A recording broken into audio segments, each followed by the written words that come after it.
So here comes the part where I say, "Hi, I'm Trevor, and welcome to Catching Up on Cinema." If you aren't familiar with the program, Catching Up on Cinema is a film analysis podcast wherein we introduce each other to films, expand our cinematic horizons, and, in essence, catch up on our cinema. So it is the month of April 2026, or rather the end of April 2026. And it is once again that very special time of the month where we do our very special Tales from the Shelf episode. And enjoying me in this endeavor, I have my good buddy Brad from the Cinema Speak podcast. How's it going, Brad? It's going great. Always a pleasure to be here hanging with you, Trevor. And I think, as always, this is going to be an episode that people do not want to miss out on. People will be talking about this episode. This is going to be huge. Huge, huge, huge episode. So as you may have noticed on the graphic, if you're watching the YouTube/Twitch version of this is a live stream, by the way. The theme for this month's Tales from the Shelf is something we like to call brilliant biopics. I don't know exactly how much actual brilliance will be included in this discussion, but the subject for this month's discussion is going to be centered around the genre of film that is the biographical picture.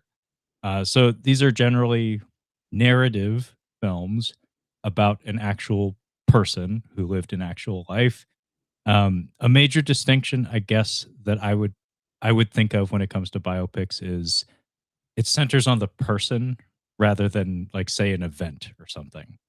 Like say Okay. a war epic, like a war, for example, may feature a lot of real life individuals, but it's more about like a particular conflict or a moment in time or like an entire unit of partially like fictionalized persons.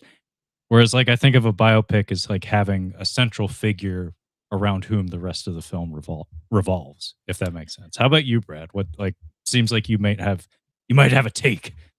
Well, I mean, Merriam-Webster defines biopic as a biographical movie.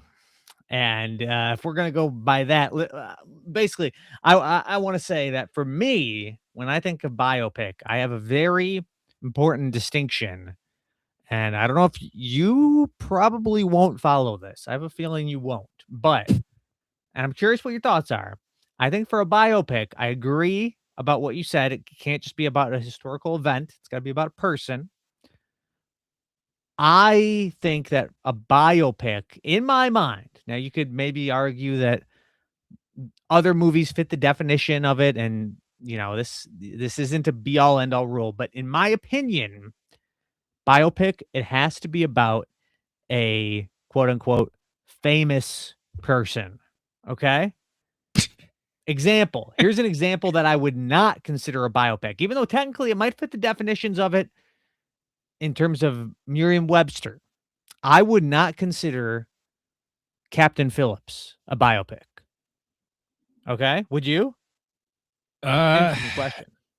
that's about an event. He Mhm. his name is on the marquee. His name is on the title, Captain Phillips. Captain Phillips ain't no famous person. Captain Phillips Mhm. ain't no celebrity. That is about the hijacking of a ship upon which Captain Phillips was the captain of. Here's another one for you. Here's maybe Okay, I'm quiz glad we time. agree. So far, Pop we quiz, agree. hot shot. How about this one? Because Captain Phillips is almost entirely about that event. So that, Yeah, yeah. but how about this one? Because this one does have um early life stuff in it, from what I remember. It's a little more biographical. Hacksaw Ridge. I might be inclined to call that a biopic because it, as you say, it does include more slivers of insight into an actual person's life. It is a story about an individual who is at a specific battle in World War II, but it's about his contributions to that battle, and the narrative is largely trained on him, if memory serves. So Mhm. that one, you could make an argument for that. Yeah. In the words of the immortal Mills Lane, I'll allow it. Yeah, I mean, I do agree. You could make an argument. I would still say It's about a battle, buzzer, not a man. we're not I would not count it. And that got me thinking in terms of other war movies, and this is where my definition gets a little rocky, a little shaky. How about this one? Because I don't really know much about this person other than the movie, but I'm sure there's some people out there who would consider this person famous enough to count it. I wouldn't because I don't give a you know what it, but I don't know. Still too early in the video to Yeah, swear I don't want to we're mess not up 10 your minutes deep just yet. don't want to mess up your algorithm here. And also, I'm about to swear I'm about to get political. American Sniper, American Sniper, because That's about Chris Kyle, isn't it? whatever his name, Kyle, His Chris, or name is whatever his Chris name Kyle. is. So nice they named him twice, as my dad would say. Two first names. Yeah, I would say in my worldview, I don't care about him. I I don't don't think he's famous, but either. that's where my definition falters because I'm sure there are people who are like, I read his biography. I know all Oh, yeah. about him and yeah, well, sure. What so that one, even though in my mind it's not, and first of all, it's movie's not good, so it's not brilliant to begin with, in my opinion. Well, We love Clint, but sorry, Clint, that ain't your best work. let me jump in and just say I would call that a biopic because the title alludes to an individual and the entire narrative, as far as I know, revolves around that person. And like you say, to you and Chris Kyle doesn't mean much of anything to me. Apparently, he was apparently his name got dragged through the mud pretty bad, like right around the time he was murdered or killed. Oh, I Like forgot he's he, not with us anymore. yeah, Rest in he was peace, killed Chris. by Sorry for somebody he making was fun of your counseling, name. apparently, as far as I recall. But apparently, like there were like reports of him falsifying some elements of his story, his narrative, or whatever. But that's neither here nor there. Point is, my understanding is that that movie is about him. That is Mhm. his story, and in some circles, he was lionized and he was well known. Um, a good brand too, being as he had a book that I believe sold very well. Um, Lone Survivor, however, I would push back and say that that is not a biopic because yes, that's about real people, but it's about an event more so than an individual.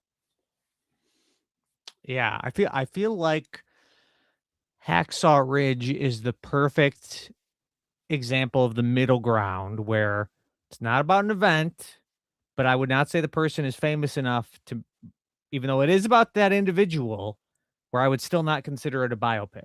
Because I do agree, I think you'd have to count American Sniper. I feel like I'll see if I can think of another middle ground example, but I think Hacksaw Ridge is right in that middle ground. You found a really fun example because Mhm. that Yeah. is interesting that it has a structure that can accommodate both, where it's just a straight up war picture about a particular battle, but also kind of the story of a singular a contributor to that event. Mhm. Um, good pull, Brad. Um, Mm. anyway, on that subject, hey, let's get to some of our picks. So if you're not familiar with the format, dear listener and or viewer, what we're about to do here is what we always do here on Tales from the Shelf. But as you may have noticed in the background of our respective webcam feeds, Brad and I both own quite a lot of physical media, quite a lot of movies, moving pictures, and all that. So we're going to take turns sharing some biopics from our respective collections. So, as is customary, I'm going to throw Brad directly in the path of the oncoming bus and ask that, hey, buddy, how about you be the first one of us to share one of your brilliant biopics? Well, I will start with a movie that I do think is brilliant, and I love it, and it's been a while since I've seen it, but just holding it in my hands right here, holding the Blu-ray copy just makes me want to throw this on and enjoy the wonderful Danny Boyle classic that is Stephen Jobs. Ooh. Steve Jobs with Michael Fassbender, Kate Winslet, Seth Rogen, our buddy Jeff Daniels. And yeah, I mean, when this movie was announced, I remember, the talk of it being kind of like Social Network 2.0. And I I don't think I like it as much as The Social Network, but I do think that it has a different feel because of the difference between Fincher and Danny Boyle. Like this one is way more energetic. It moves a lot more. Um, and I really like some of the visual stuff in here as well, and I love the script. I love Sorkin's script. Obviously, that's kind of the main reason why it gets comparisons to Social Network. I love Sorkin's script, but I absolutely love the structure of this movie. The idea of the 3 keynote speeches being, like 40 minutes at each one. I Sometimes when I'm at my lowest point, I just think of that structure and think there's good in this world because that's what I can hang on to. But no, I really do like the movie. There's a couple moments in it that don't 100% work for me. Uh Coldplay song at the end. I think it's Coldplay. Not my I mean, I don't dislike Coldplay, but at the end of the movie, I was like, it gets a little sentimental, a little too sentimental with him and his daughter. Um, but I think the cast is great, and I I don't know where we stand in the court of public opinion on Steve Jobs, but tell you what, I am a big fan of his life. I read his biography, and I think it's a brilliant read. The movie's a brilliant movie. The guy was a brilliant guy, and this movie is one you should check out if you haven't already. Love the music in it. Is it Pemberton? Daniel Pemberton, I want to say, does the score. Um, Yeah, I wouldn't be able to help you with that, bud. You got to find them yourself. where is this guy? Where is this jokester? Based on the book, director of photography, production design. Daniel Pemberton, there he Good is. job. My man. Yeah, I love the score in this one. Yeah, I think it's a really good movie and underrated, I would say, because I know it got good reviews when it came out, but I feel like it's kind of been forgotten. And I don't know if just people were Steve Jobs out when it came out. We had the Ashton Kutcher one. You had the what was that Funny or Die parody one? I can't remember. But yeah, I just feel like it does not have the love that it should because I really do think it's a great movie. So yeah, I think it's a great biopic. And the one thing getting into biopics, there's kind of like the classic thing of okay, how do you do the cliche thing of you just show their life from beginning to end and you get the whole picture? That's kind of cliche. Do you do the thing of like, I'm trying to think of an example. Mm, I can't think of an example off the top of my head, but the thing of like only showing one key moment in their life, like one key event and kind of defining their life with that event. And this one, I think using the three different events, the three act structure, I think works really well. And I can't really think of any other biopic that's done that specifically. So, it still kind of feels unique and fresh in that regard. Yeah, I unfortunately have not had the pleasure of watching that movie straight through.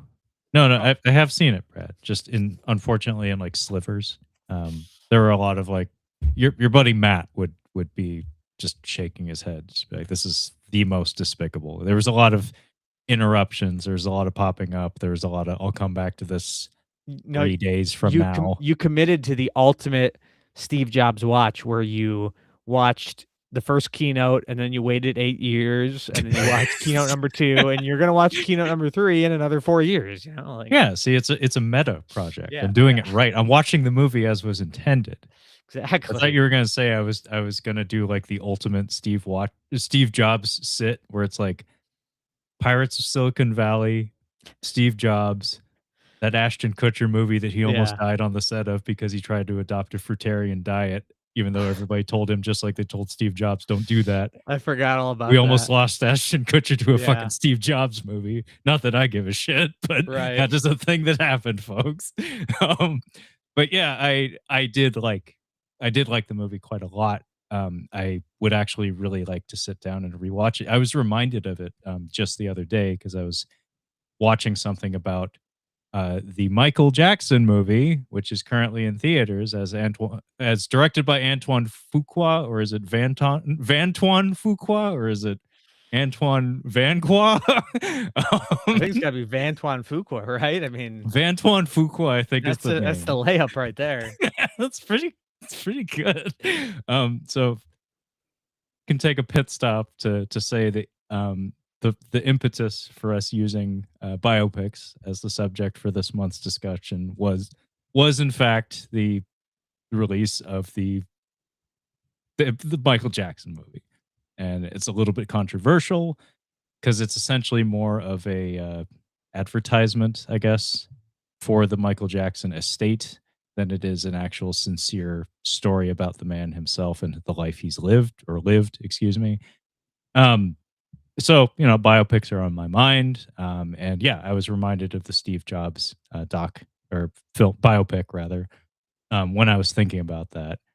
Um, and yeah, I would like to rewatch that movie the right way because I did like the structure of it quite a lot. I thought it was a very cool concept to have the keynotes at various stages of his life kind of be the staging ground for the narrative because that not just for him as an individual, but for any human, I think that would give you a very interesting look into their life, just to see them at a pivotal point, at three different pivotal points in their Mhm. professional career in their life.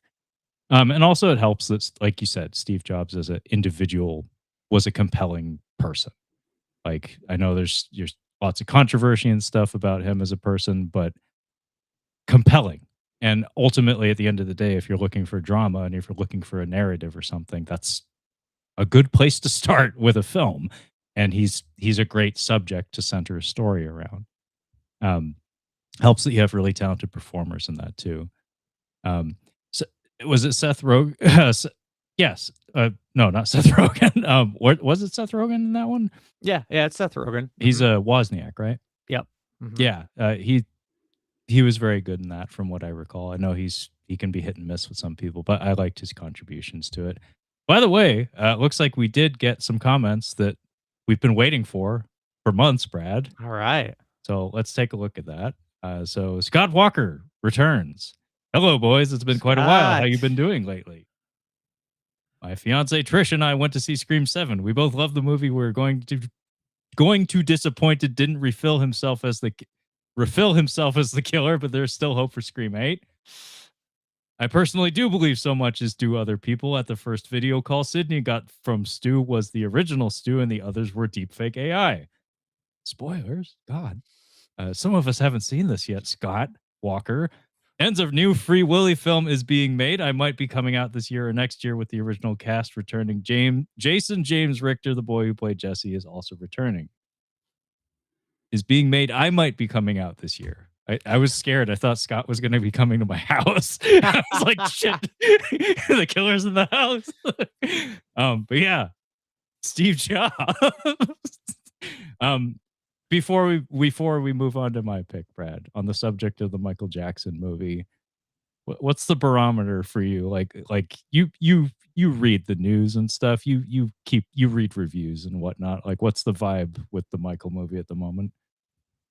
Like, what do I think I'm going to think about it, or Yeah, or what whispers have you heard in your neck of the woods? I guess. I don't have very high expectations for it. I mean, yeah, I don't know. It's Antoine Fuqua, not my favorite filmmaker in the world. Didn't think the trailers looked very good, and, um, I don't know. I'll be honest. Like, I do think Michael Jackson has some s great tunes. He's Of got course, some. of course. He's not, like, my favorite artist. Like, I would say he's got a handful of good albums, but, um, that's the thing with these music biopics is that if you don't love the music, then it's kind of unfortunately not gonna be you're not gonna have a great time. Like, with the Bohemian Rhapsody movie, s I think the movie was pretty horrendous, but Queen rocks, and that kinda, like, makes up for a lot of incompetence in the direction. Um, like, I like the Bob Dylan movie because I love Bob Dylan, but I haven't even watched the Bruce Springsteen movie because 'cause I'm not a huge Springsteen head, like, so, with me not being the biggest Michael Jackson fan musically, I'm not super excited for it, but I'm gonna see it. I mean, Can't Stop Till You Get Enough is a great tune. I mean, Yeah. there's no My denying that, it'll but probably play at my wedding in a few months. yeah, Like, yeah. honestly, it's that kinda tune. Mhm, mhm. Yeah, I mean, Michael Jackson means a lot to a lot of people. Doesn't necessarily mean people like Brad or myself, but I like a decent number of his tunes. He's not foundational to my identity as a person, but there's a lot of people who he kind of is. Like he did mean a lot to a lot of people, especially people who were around when he was around. Um, and just the existence of the film kind of irritates me. It doesn't matter what like the quality of the film because I can already kind of sniff out what it is. Is it anytime it's financially backed by these this the surviving estate of the person, you have to take it with a grain of salt. And Mhm. I think it's very telling that it's from I think some of the same producers as Bohemian Rhapsody. And Bohemian Rhapsody made so much money and actually got like awards, even though it's a dog shit movie and so many it's so flat. Like it's vanilla as sin and it's about Queen. It's about Freddie Mercury and it's vanilla as sin. It's bizarre. And it's edited horrendously, even though it has a very talented editor at the helm, John Ottman, composer slash editor, by the way. Very interesting pair of talents there. Um, but a lot of it is it's an advertisement. Like Bohemian Rhapsody, I think when it came out, Queen's sales, Queen's numbers spiked like to the point where the band was like the top 5 in the world I in terms believe of it. like like Spotify plays or whatever for a little while there. And the same I imagine will happen with Michael Jackson, or probably has happened already. Already, I think the movie's very, very, very successful. So it's an advertisement. It's a reintroduction of a figure from the past. It's a reintroduction of his discography to a younger generation because everybody's got parents or whatever who listen to this stuff. And it comes across as sleazy, like so sleazy and cynical. Especially when a biopic can serve many functions and there's certain ones that exist.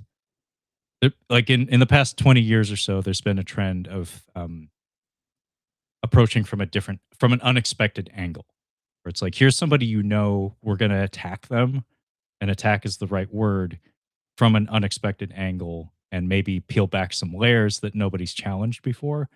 Like Oliver Stone made that dog shit Alexander the Great movie. That movie seemingly existed mostly to probe that that individual, like that historical figure, and shed light on things that weren't talked about very much, like prior to that movie. Um, the Napoleon movie, the Ridley Scott. I actually like that one. The Oliver Stone Alexander movie sucks ass. Yeah, Napoleon, I thought yeah. was very good. I watched the long director's cut. I liked it a lot, I actually. still need to check that one out. I think I watched it on Apple. I think that's where it's hosted. Mhm. That also kind of has that vibe of like, here's Napoleon, but from a different angle, from not like an unconventional angle. Um, and then there's Bohemian Rhapsody and Michael Jackson and the Vince McMahon docu series on Netflix that are very carefully curated and are very specifically showing you exactly like exactly the socially acceptable angle that the estate would like you to see and like you to know and like you to preserve in your memory for all time. And a lot of that comes down to just replicating what things that can easily be accessed as historical documents. Like Michael Jackson, for instance, did a lot of filmed concerts. You can pull it up on YouTube. You can watch the real fucking thing. The movie's essentially like parts of the movie I have to assume are just straight up recreations of those things. Like the best part of Bohemian Rhapsody was the Live Aid concert. You can pull that shit up on YouTube and it's better. And it's not contributing anything. It's just replicating it and giving you that rush, that buzz of nostalgia or I don't even whatever. know if I'd say the Live Aid concert was the best. I don't think there was the best part of that movie because the Live Aid concert was still pretty bad. Like the phone, Actually, the we're best getting part of so it many calls all of a sudden. People in the actually, bar dancing and singing along. Oh, it's so bad. the best part to me, was when they were recording their songs and the process of rolling back the tape and doing all doing all the takes that they had to do, that was where I was like, oh yeah, John Ottman edited this, and he's talented when you let him be. Mhm. Like that, I thought was neat. Like that actually felt like I think I'm actually seeing visually represented kind of an idea of what it is to make music. Because I'm not a musician, I don't know what that actually looks like. That was kind of cool. The rest of it, I was like, this is boring. This is just really flat. Yeah. Yeah. But yeah, anyway, Michael, I have neither of us in this room have seen Michael, but I just needed to get that out there because it Yeah. just as soon as it was announced and I saw a few clips of it, I was like, this is fucking garbage. Like this is so cynical. Like any time it's the estate. And that's what's really depressing. Is that the man's dead.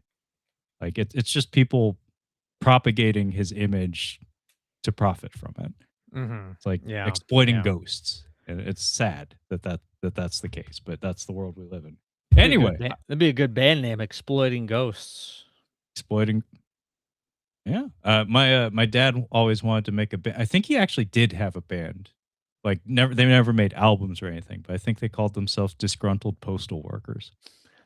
I was like, I That's like that. pretty good. Good Yeah. job, Dad. Yeah. Okay, so I guess I should do my pick now. And I'll preface this by saying, Brad, we've known each other for a few years now. Mhm. Many years at this point, More than a actually. few, yeah. Yeah, I forget that. I often do. But there is a pattern in my picks that's really obvious if you know my taste in films at all. And it was kind of alarming. It was a little depressing where it's like, am I that one note? Like, is that all that I am for the hundreds of movies that I have? Is this really all I have to offer? Well, don't tell me Goon is based on a real guy or some No, shit, like actually, okay, I'll pull back the single because this is kind of funny. So at how's first, he gonna force Goon into this conversation? That's what I'm wondering. I'm not going to. I'm not going to. I could. It's my show, damn it. I could. Because they do have footage. I could do it, Brad. They do have footage at the end of that film of an actual hockey player upon whom Goon is based. Oh, no. I could do it. Don't make me do it. I could do it. It always So, comes up somehow. what a joke, a gag that I thought I considered doing, but then this was when I couldn't find anything. Like I was going through rows and I was like, oh shit, do I have any? So for a minute there, I was like, oh shit, do I need to pad my picks with some gags?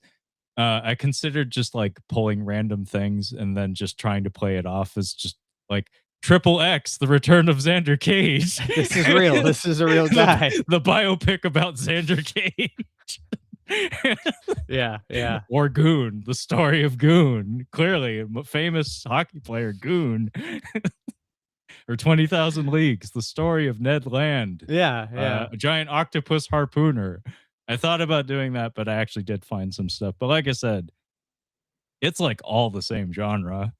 So I'll start with something classy though, because you picked something from a reputable director. Mhm. So I may as well start and then degenerate into garbage. So I have here Criterion Collection on 4K, Raging Bull. So this is about the boxer Jake LaMotta, as portrayed by Bobby D, Robert De Niro.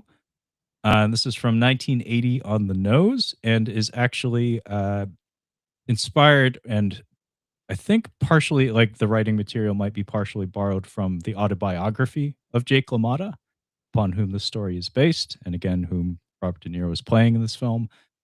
This is a phenomenal film. Of the Scorsese films that I've seen, I would rank it very, very, very high. I think it's excellent in many respects, and very challenging. Like, holy shit, this is a challenging film in some respects. I remember being young and watching this and laughing at inappropriate times because of that. Because there's just certain things that like you put it in front of the right person and they might just like turn off the movie and just be like, fuck this. This is too aggressive and nasty and mean spirited. I don't need this in my life. Mhm. And then there's me, and I'm laughing because I don't know what that says about my childhood or my upbringing or something. I'm just like, ah! De Niro and Cape Fear over here. Yeah, yeah, this is a phenomenal film. Just everything about it, like every aspect of the production, is so well put together.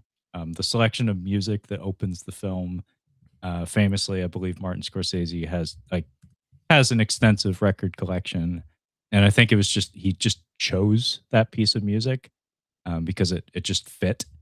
It's as far as I know, it's not like a massively famous composition or anything. It's just the one that played in his mind and fit the mood of the scene. Um, Cinematography's fabulous, gorgeous, black and white, inky blacks. And also it's interesting to note that despite being Italian American from the East Coast and 1970s, 1980s Rocky Balboa, that image kind of like exists in many of our minds as being a part of the culture, about pop culture or whatever. Apparently, Martin Scorsese is not a boxing fan. Apparently, he detests the sport. He thinks it's barbaric and awful. And yet he I directed.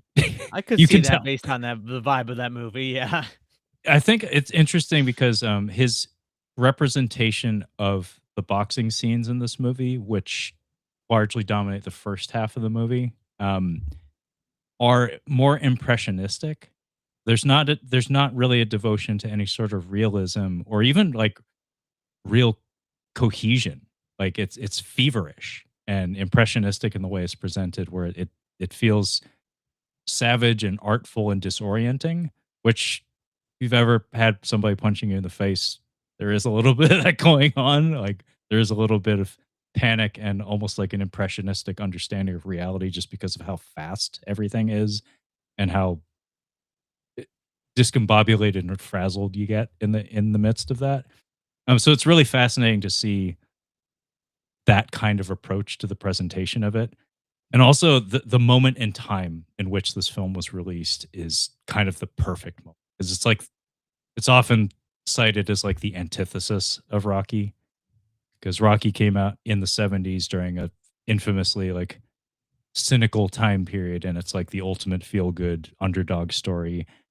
And then this comes out 4 years later between Rocky 2 and 3. And it's like, oh fuck. Mhm. It's like, okay, we have another Italian American boxer story from the East Coast. Oh god. It's like if you went in expecting Rocky, that was milk was a bad choice. Yeah. um but yeah, performance wise, everybody shows up for this one. Is it Catherine Moriarty? I think is her name. I could I'm be not wrong. sure. Um, I can't see her name on the thing, but Joe Kathy. Pesci, Kathy, Oh, Kathy Moriarty. Thank you. She's she. I don't know if she did I don't think she was. She may have been debuting in this film, but she was terrific. And when you learn how young her character was supposed to be in the film, the story becomes all the more alarming because of it. mm. And Joe Pesci is phenomenal in this.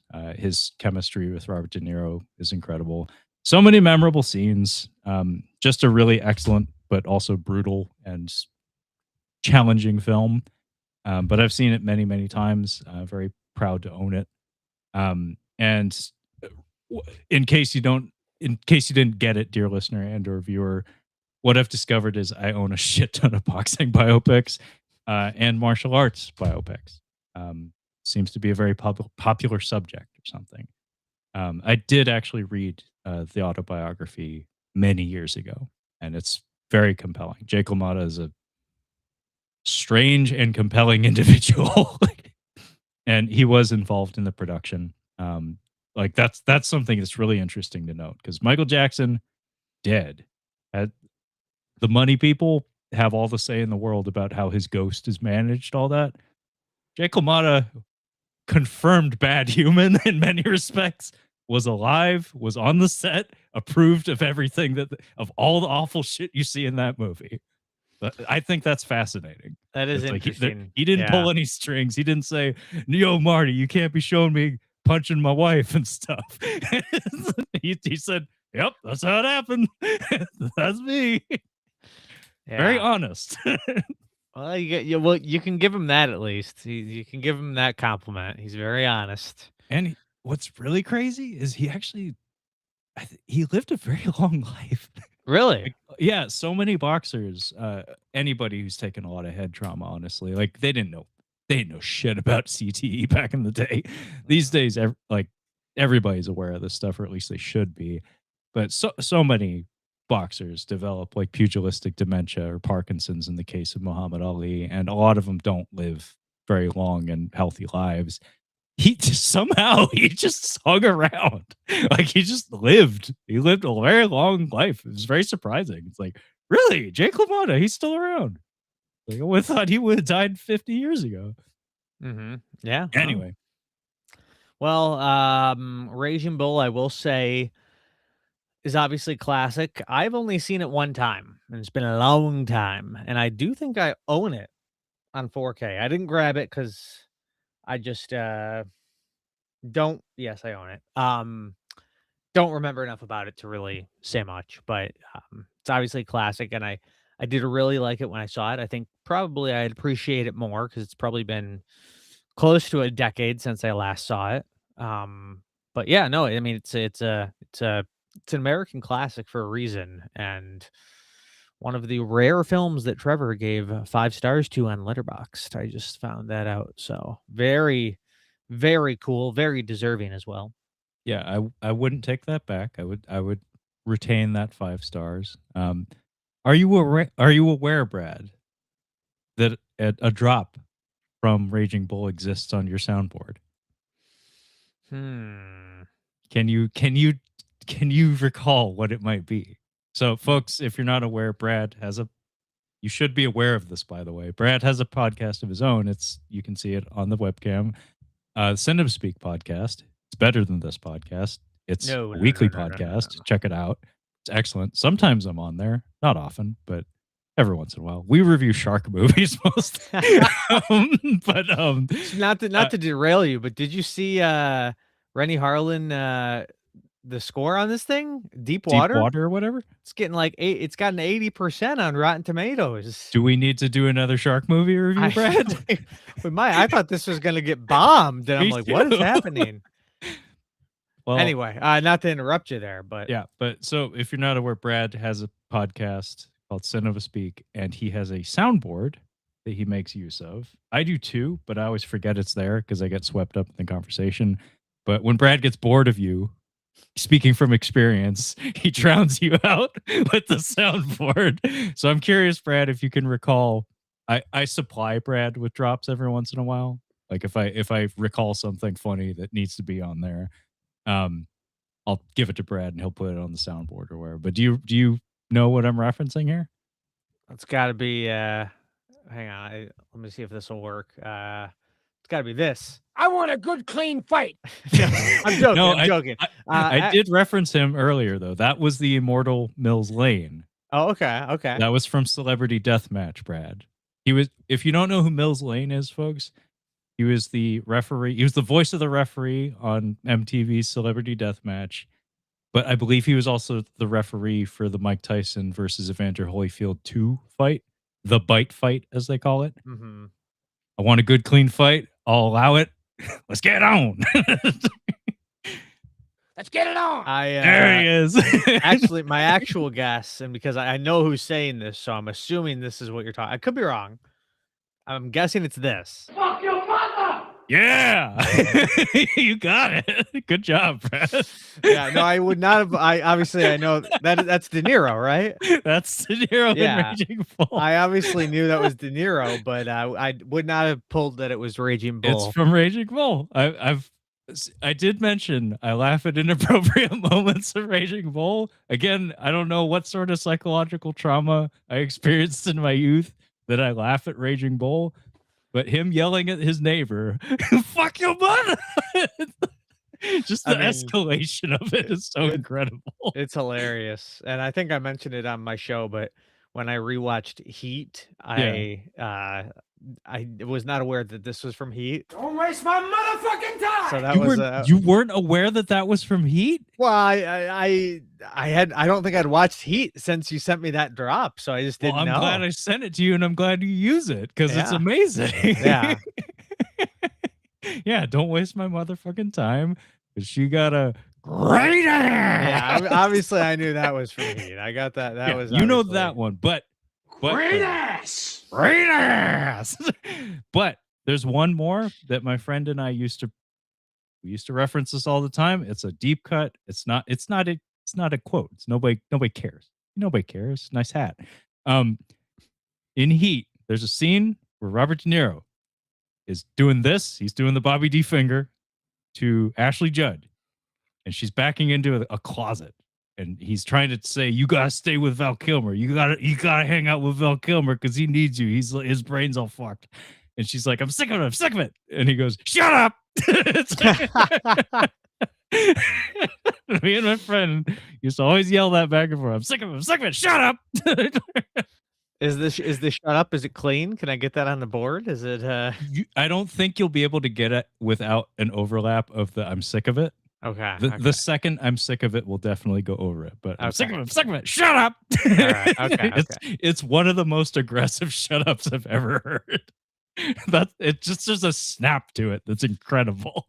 I gotta check that out again. Not By the way, Moses is hungry. Says hello. I believe that's Dario from the Red Cow Discord. Hey Dario, nice. Thanks for dropping Hello. in, buddy. Yeah. I'm sorry if I got your name wrong. But yeah, that was Raging Bull. So how about another pick, Brad? What you got? For me, oh boy, where do I go from here?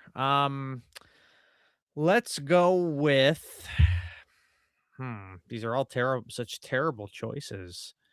Let's go with this one because I did like this movie.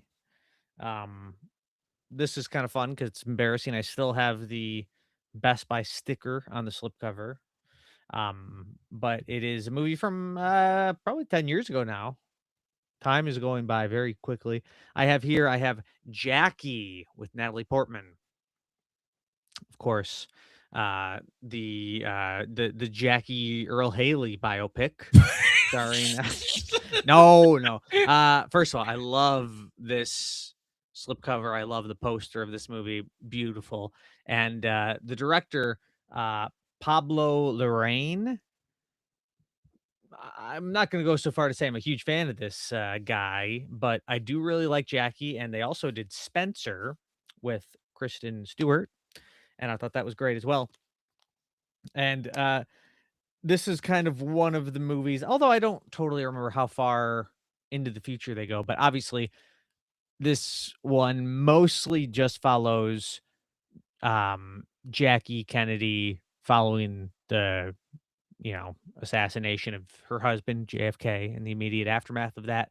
But no, I really just like this guy Pablo Larraín, his eye for visuals and composition, and he makes beautiful movies.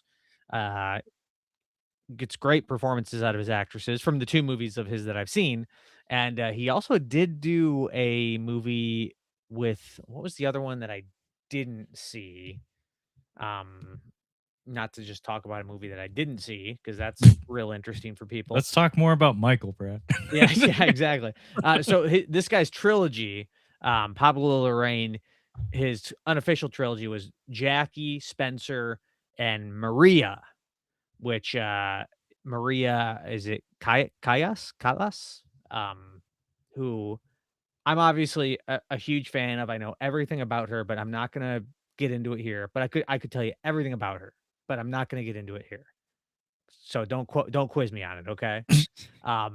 But that one, no, in all seriousness, no, that one, she's an opera singer or something, I guess. So I don't really have as much interest in her as I do Jackie or Princess Di. So I have not checked that one out. I should. But that one also seemed to get less fanfare than these other two. But no, I did really like this movie. And it's very, very well done, and Natalie Portman is great in it. Yeah, it's been a while since I've seen it, but I would like to give it another poke for sure.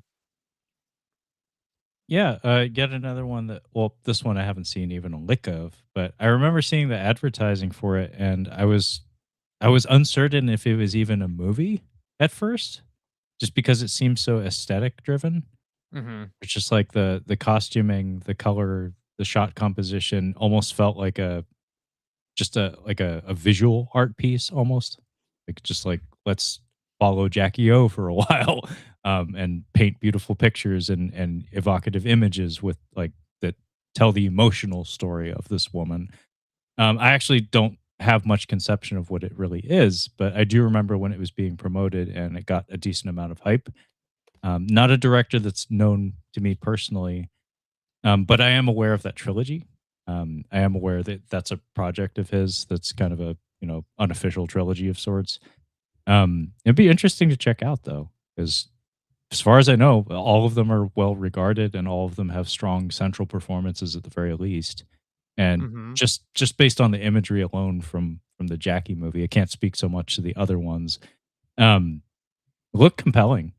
So is it a very visually intensive movie? Like, does it have like a artistry to it that like speaks to your eyeballs?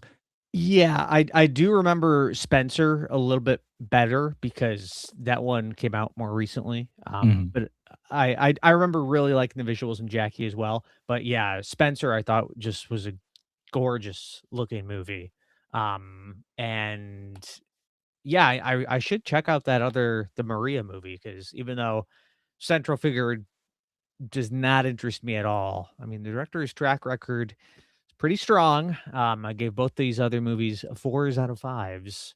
And yeah, but it certainly helps.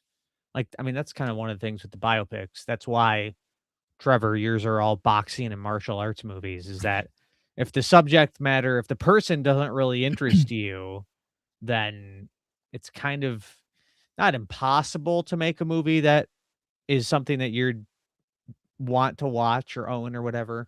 But yeah, for me, like Jackie Kennedy interests me, Princess Diana interests me.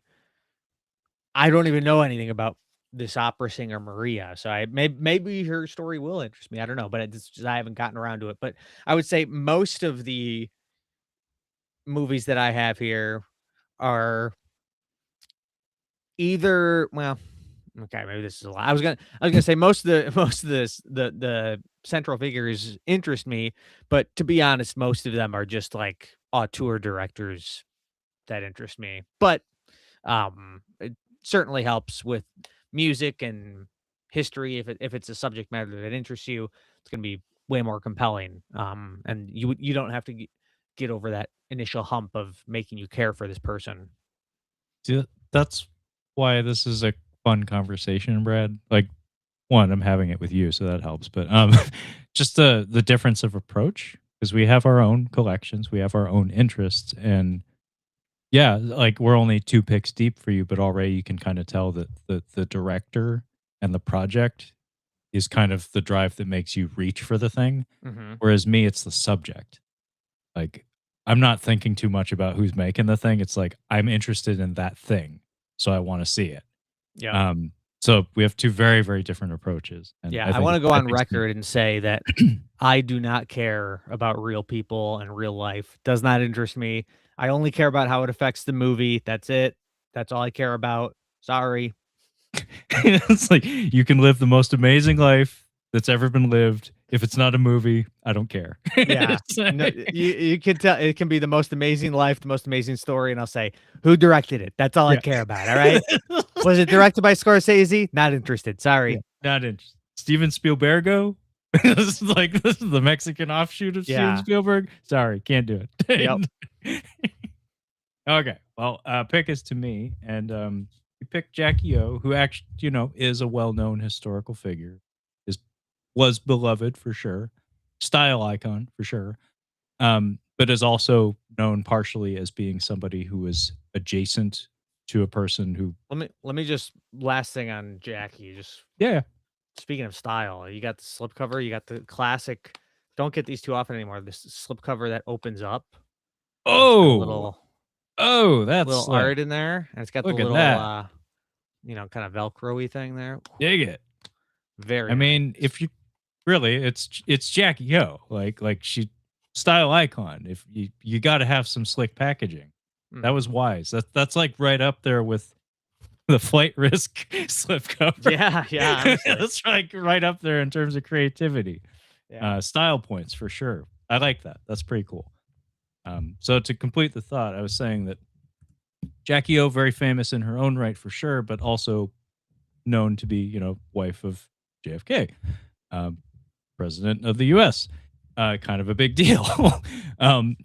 So I guess like it's a loose connection, but I guess I'm pulling some things that are about people who maybe weren't as obviously in the spotlight or obviously well known than some other people, but still had movies about them. And partially the point of the movie is to shed light on people who weren't as well known as some others. So these are people who history remembers, but not that well. So the movie exists partially to shed some light on that. So I have 4 picks here, and a little bit to say about all of them, not too much. But we have this Prayer Before Dawn.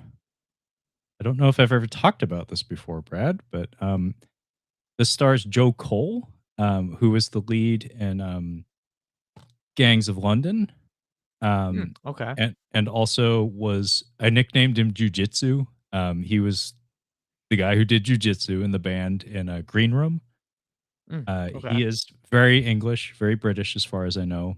I think he's very talented. And this is an early role of his. I didn't know who he was. I bought this movie based on the concept purely. I didn't really know that much about it. This was kind of a blind buy. But this is about a young British man who gets arrested in Thailand for attempting to sell drugs or move drugs across the border or something.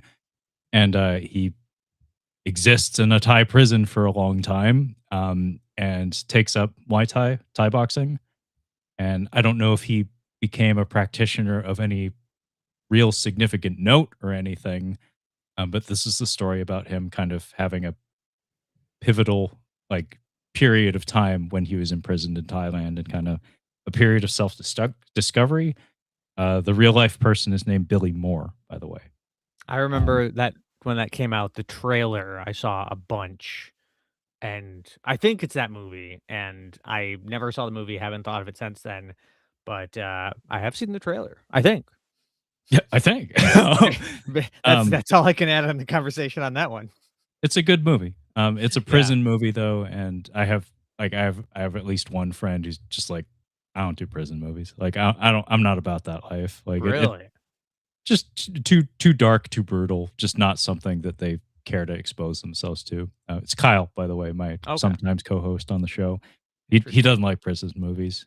He's never been to prison. Just doesn't like prison movies. But I was gonna say that would be one reason where I would be like, a reason to not be into it. Funny enough, I don't own it anymore because I sold it to Al's on the Ave here in the Seattle area. But I used to have a DVD for a movie with a similar premise called Chalk D. It's about I think a French fella who I think also went to prison in Thailand, maybe for the same reason. But he actually became a Muay Thai champion. Like he actually like rose through the ranks and became internationally renowned. And he plays himself in the movie. Decent movie, but I just don't own it anymore. I watched it once and was like, that was good. I don't need that. So, also add on to that, Chuck, not the show with what's his face, very Christian man who keeps Zachary Levi. Yeah, Zachary Levi, who man just cannot get his foot out of his mouth. Like he needs to shut the fuck up because I don't think he's that bright, but he likes to speak in public a lot about a lot of stuff that pisses a lot of people off, things that people have a lot of important opinions about, and he just has permanent foot and mouth disease. Seems like a nice guy, seemingly dumb as a rock. It's funny because my fiance adores the show Chuck. She knows it's cheesy, but it hit her at exactly the right time in her life, and it was like weekly like appointment television for her when she was young. Mm-hmm. She loves Chuck so much, but God, she hates Zachary Levi. She hates him so much. That's a very interesting dichotomy there. Well, it's because of things he's been doing and saying in recent years. Yeah, When Chuck, he was squeaky clean on Chuck. Yeah. Yeah, he didn't say anything. He was a himbo. He was a male bimbo. It's like he just looked pretty, was kind of funny. He was like a big old golden retriever, dumb as shit, but lovable and affable. Now he just won't shut the fuck up, and every time he posts something on social media, she's like, "Fuck this guy! I love you, Chuck. Fuck you, Chuck, Zachary. Chuck, what are you doing? What are you doing to my boy? You massacred my boy." But this Chuck, this is not about Zachary Levi, but this is about Chuck Wepner.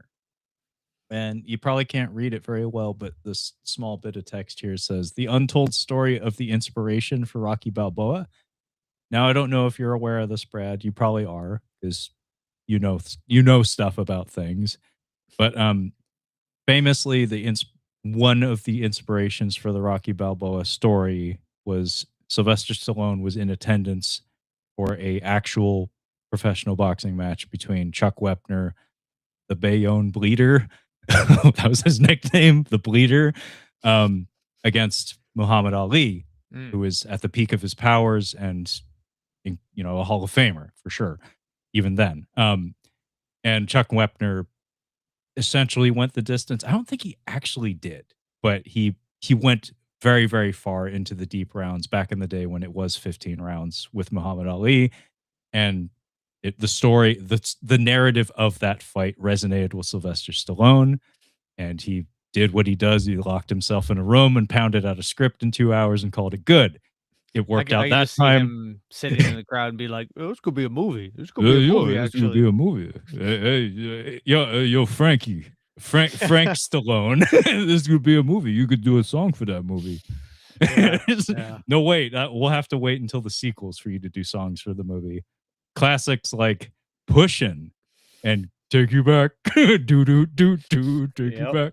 Don't forget "Pushin'" though, Brad. The household known, like world renowned "Pushin'," getting ready for the fight every day and night. Classic. Frank Stallone found his way into a lot of the Rocky movies. Yeah, you have to look for him, but he's there. His dad also rang the bell in the first one, by the way. Anyway, this is about Chuck Wepner. It stars Liev Schreiber, who I like quite a lot.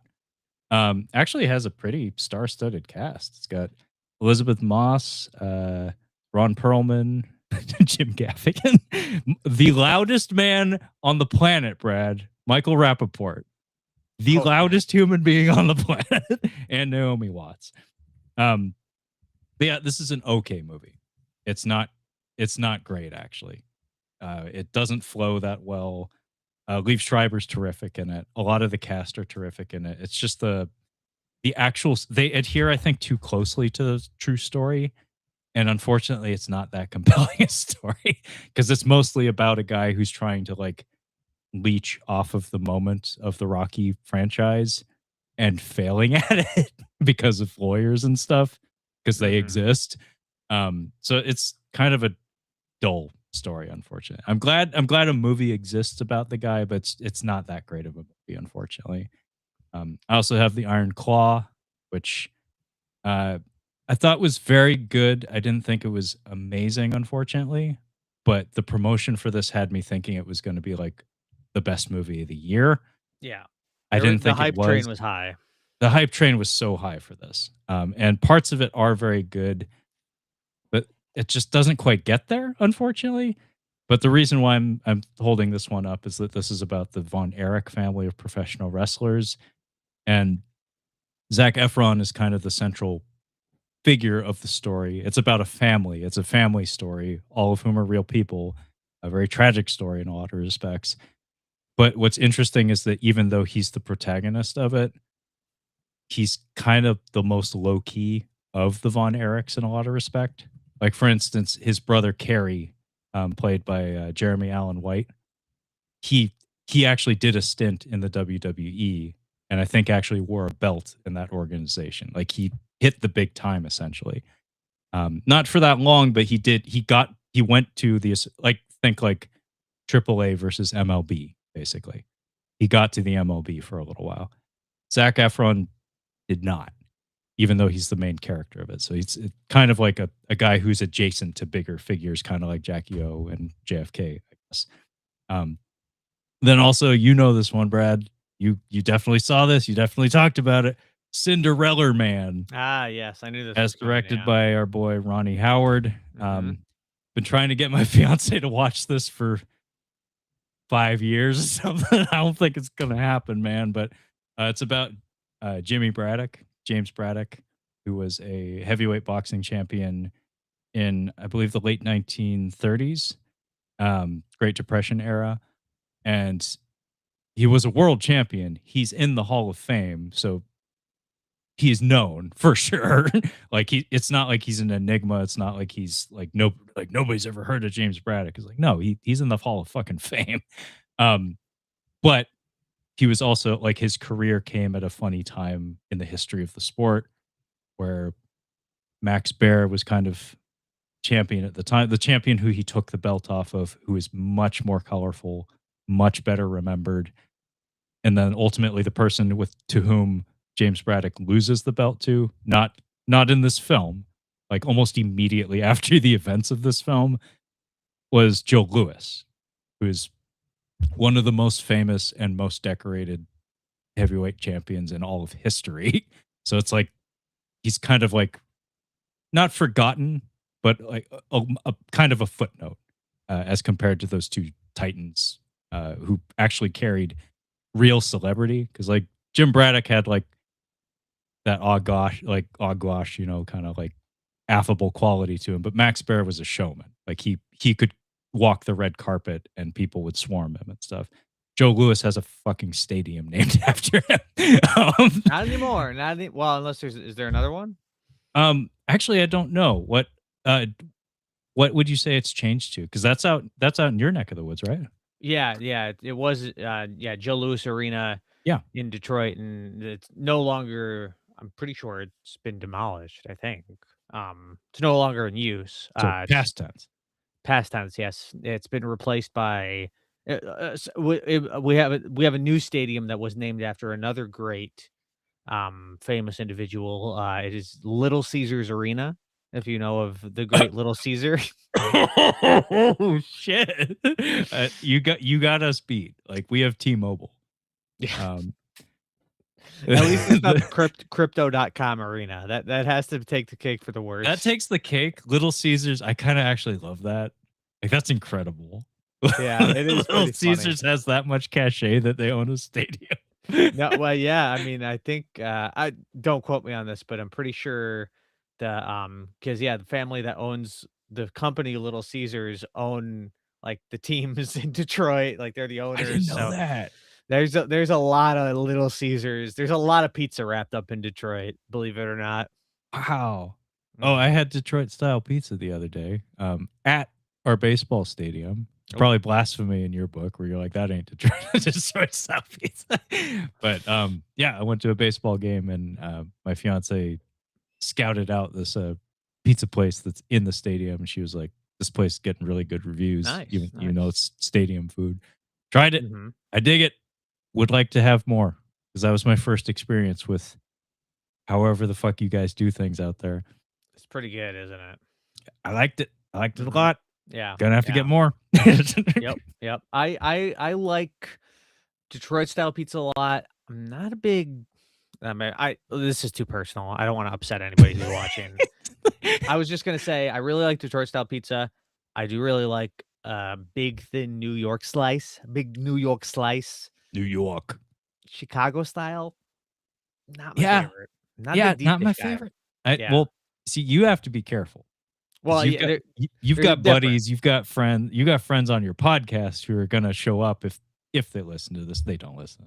Like they'll show up and they'll shit talk you on your own podcast. Santino is one of those guys in that area, and he does tune in, so we have to be careful. Santino strikes me as a man who has strong opinions about pizza.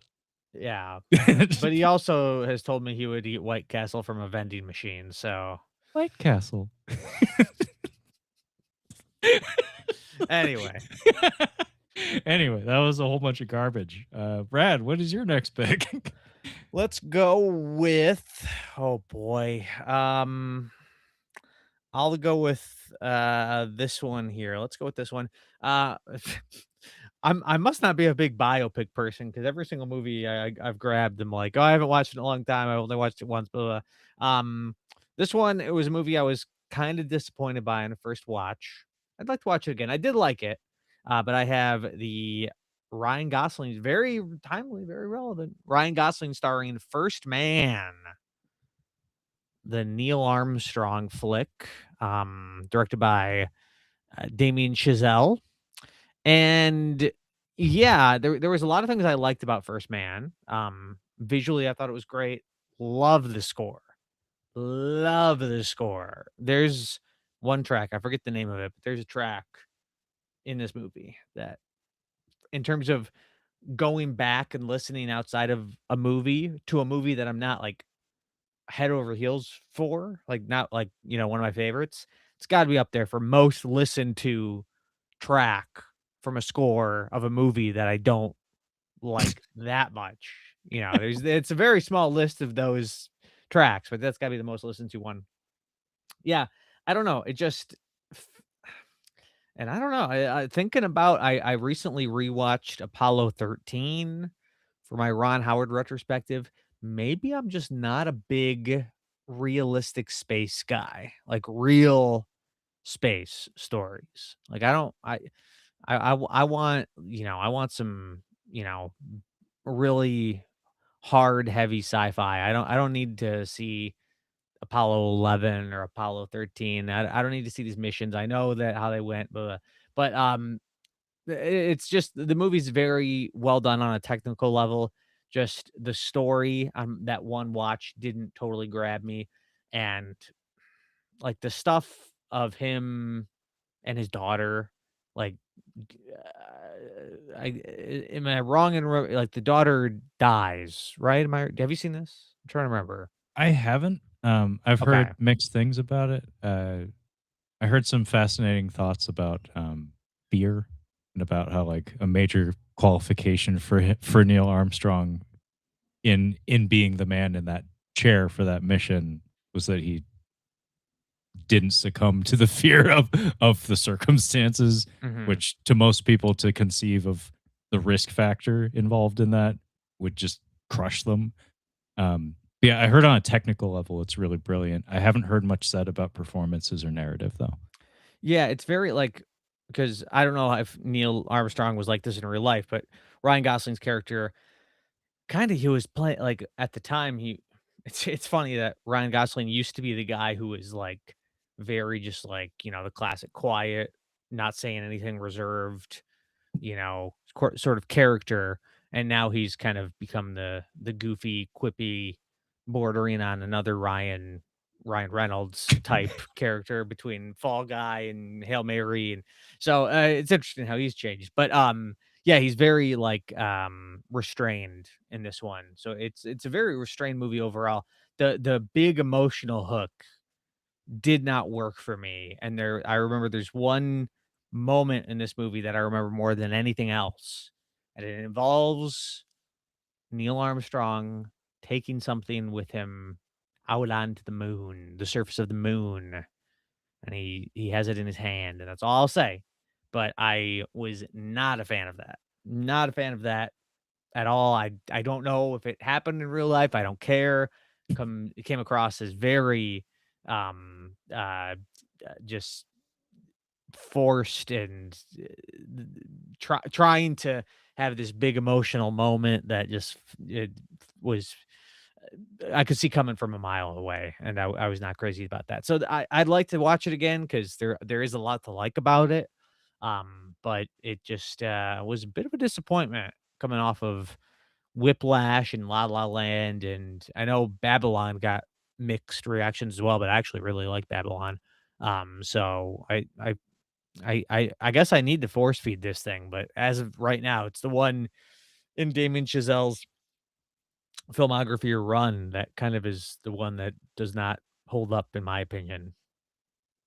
Yeah. It's This is not my kind of guy. that's Brad's take. It's the one that's least on my to-do list. Like it's the lowest in terms of like Damien Chazelle's filmography. Whiplash, I thought was incredible. I really, Mhm. really enjoyed that quite a lot. As far as I know, doesn't Damien Chazelle have a background in music? Um, I think so. Like, yeah, yeah, his first 3 because there's the movie even before Whiplash that was some sort of jazz movie or something, yeah, so I think he was a music student, yeah. kind of similar to like there may be some like semi autobiographical elements of Whiplash, but so I'm not surprised to hear that the score for First Man you really enjoyed parts of it. But yeah, as far as like my personal interest in like the subject matter of his movies, that is the one I'm least interested in. I really want to see Babylon, largely because of what you've had to say about it, Brad. Because it didn't do well critically. Like nobody seems to have anything nice to say about it, but I don't think it was very well advertised because I didn't actually really know what the subject matter of it was just at a glance. And then I learned, oh, it's about the film industry during the transition to the talkie period. I was like, oh, that sounds terrific. Like that sounds right up Mhm. my alley. And then I saw the production quality and the scale of it, and I was like, wow, this looks amazing. I would love to check this out. Haven't yet, but I really want to. Again, largely because of what Brad has said on his podcast about that movie. But yeah, First Man, I just was never particularly intrigued about it. It's funny. It's funny that you mentioned like real space movies. There might be something there for you that doesn't click or something. Because I was talking to my fiance, and you might be uninvited to the wedding after your opinions on Project Hail Mary, Oh boy, oh boy. because she Hey, read that book a while back, like a yeah. few years ago. She loved the book, and that movie was the number one movie on her radar, such that when you brought me into the movie draft, Mhm. she was like, "Get it! Like that's your one pick that you have to get." She was like, "I know you want Godzilla, but your first pick has to be Project Hail Mary." And I was like, "Okay, I love you. I will do this." Didn't get it because I think I picked like 7th out of 8 or Yeah, you something. mist out on both of them. You really Yeah, so messed I up lost there, both yeah, of those. yeah. It's fine. It's fine. It's fine.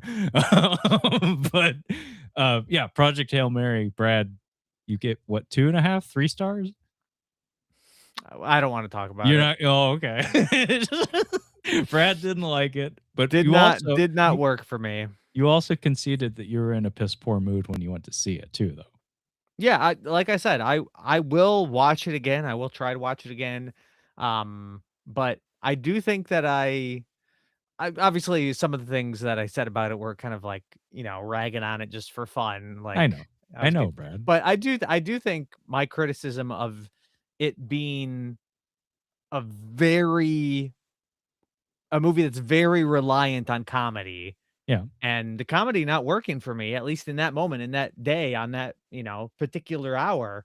I think that is a big negative, a big stain on the movie, in my opinion. And I don't know if I watch it again, if the comedy would work. That is a big part of the movie. Well, like I said, my future wife cannot be reasoned with. She's inconsolable about this. I, on the other hand, I'm like, art is subjective. If Brad didn't think it was funny, he didn't like it. That's his opinion. That's all cool with me. I She don't now care. she didn't listen to what I said, did she? Because I'll feel real No, but bad. she was compelled. Like I said I told her, and she was like, "Hmm." I knew how hot this take was, how scalding it was, and I said at the start, I said, "If you love this movie, skip ahead," because Mhm. You did.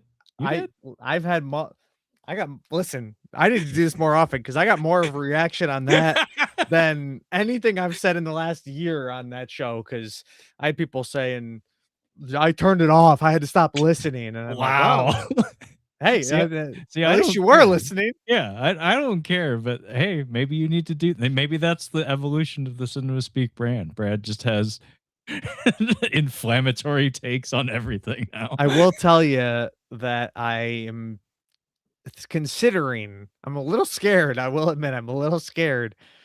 I do have the video of me and Santino talking about Project Hail Mary. I am tempted to put it on YouTube under the title, "Why We Hated Project Hail Mary," Um. and really get some people, really get some reactions coming in. Oh, do it, man. Come on. I'm considering it. I'm really Please, considering it. please. Like, there's no reason not to. I'm gonna call it Why We Hated Project Hail Mary. Sorry, not sorry. Yeah, there you go. Do it. All right. I might I'm end serious, up doing it. man. Post it. Yeah. You will get reaction. I will. Yeah, I know. People will care. People love that fucking movie. I know. It's yeah. Yeah. Anyway, But hey, that's what you said. Art is subjective. I don't have to like art is everything everybody likes. subjective. Yeah, I half your opinion. I don't care. Yeah, I like liked Babylon. Everyone hated that movie. I wasn't jumping down people's throats when they didn't like Babylon.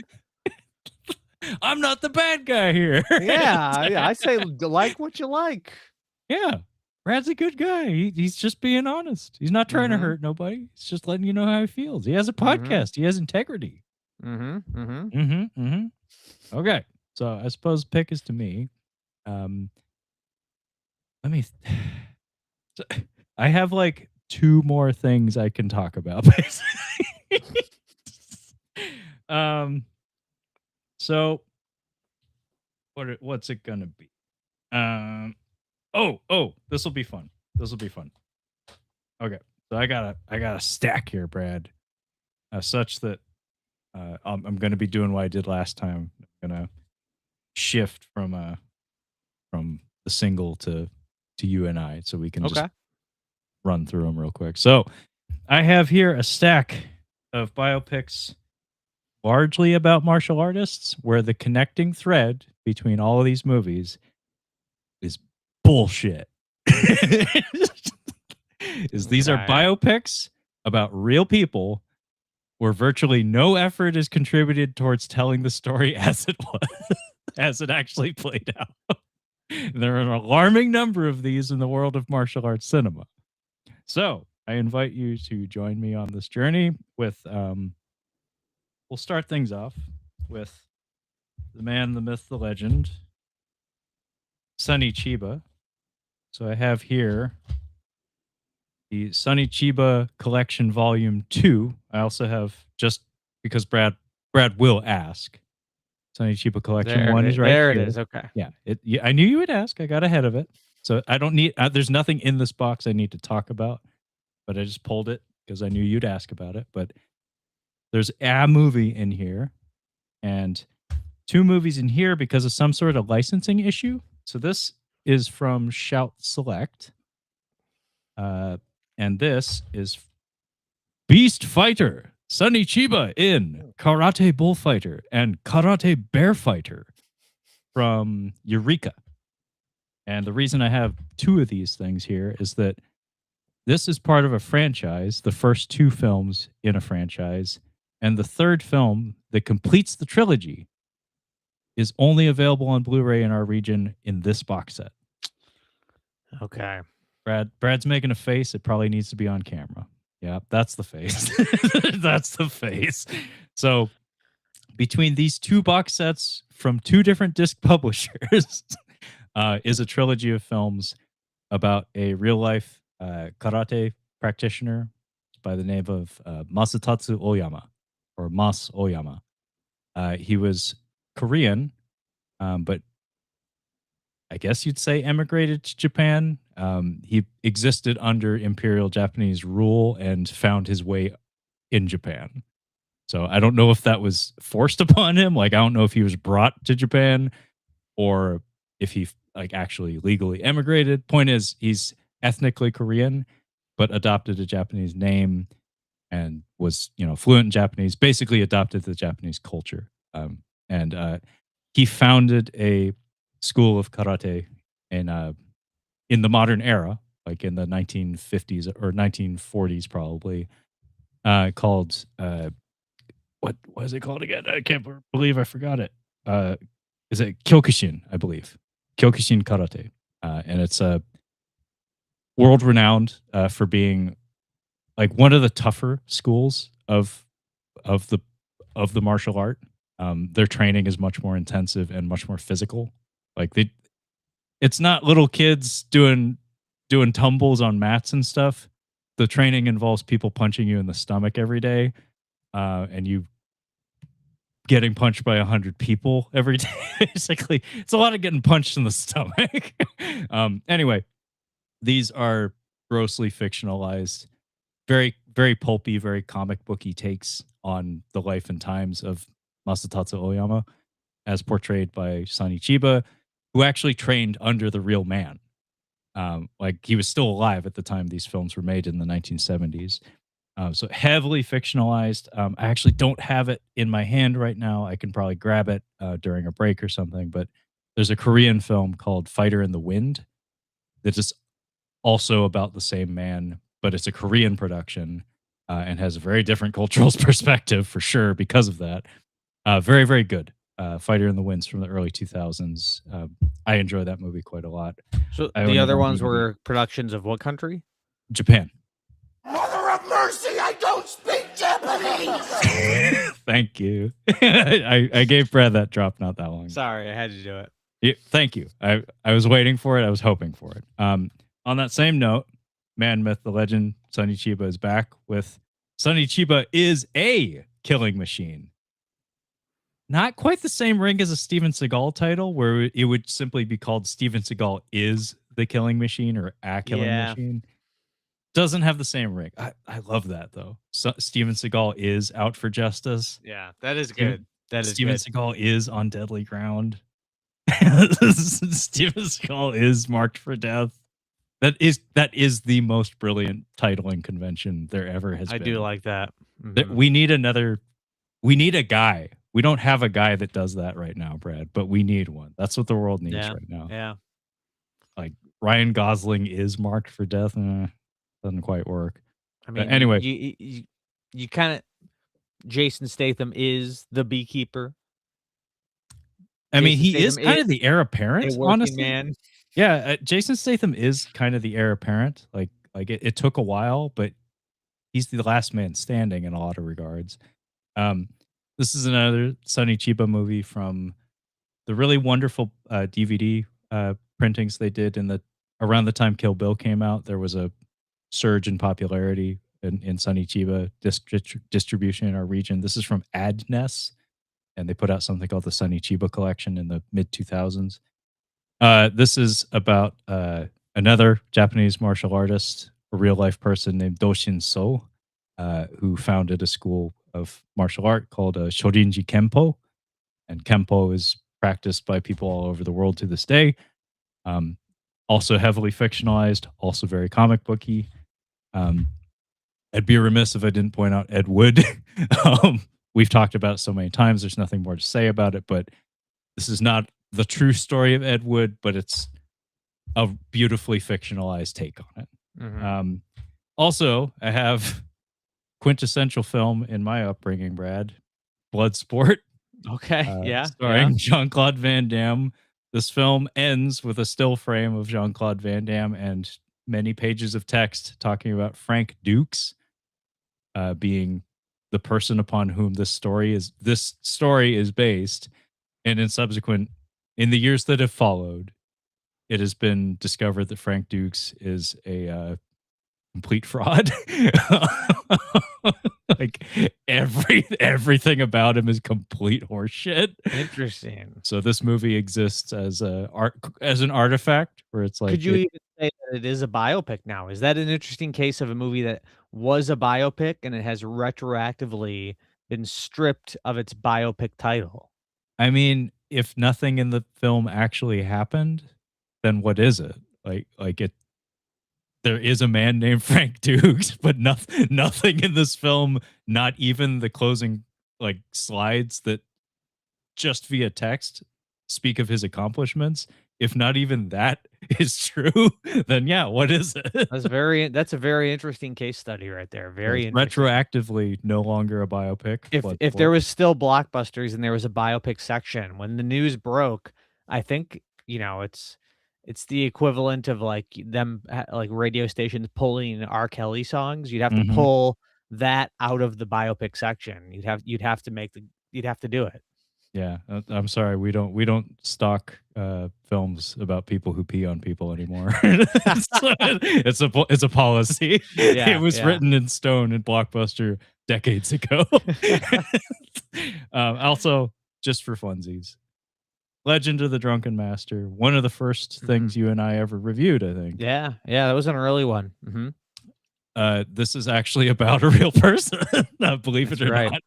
not. Drunken Master films and many, many Chinese martial arts films. It's about Wong Fei Hung, who, as far as I understand, was a real person, but there's a thing about a lot of martial artists, especially from the past, in a lot of Asian cultures, who they get lionized and their stories become folk tales more so than the stories of real people.